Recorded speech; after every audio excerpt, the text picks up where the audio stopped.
આશ્રમમાં જઈને સાધુને પૂછે એ પહેલા સાધુએ કીધું, મોડી રાત થઈ ગઈ છે, તમે પહેલા જમી લો, સૂઈ જાઓ, કાલે સવારે આપણે વાત કરીશું. તે પ્રમાણે પેલા ભાઈએ કર્યું અને સવારે ઉઠતાની સાથે સાધુએ કીધું, મારે નજીકમાં એક કામ છે, તમે સાથે ચાલશો? તમારી વાત પણ થઈ જશે અને તમારે બીજો રસ્તો શોધ્યો છે એ પણ ખૂબ નજીકમાં જ છે. ખૂબ નવાઈ લાગી પેલાને, પણ સાથે સાથે ચાલવા લાગ્યા. થોડે આગળ ગયા પછી પેલો પૂછે એ પહેલા સાધુએ કીધું, મને ખૂબ વજન લાગે છે, તમે આ 3 મારા થેલા લઈ લેશો? સારું કહીને પેલા એ થેલા લીધા અને હવે સાધુ પોતાની વાત કહેવાની શરૂ કરે છે.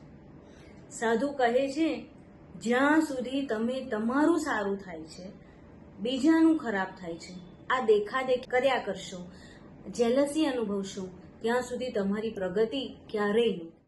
જ્યાં સુધી તમારો પૈસો ક્યાંથી આવે છે એ નહીં શોધો તો જવાના રસ્તોમાં કાયમ દુઃખી થશો.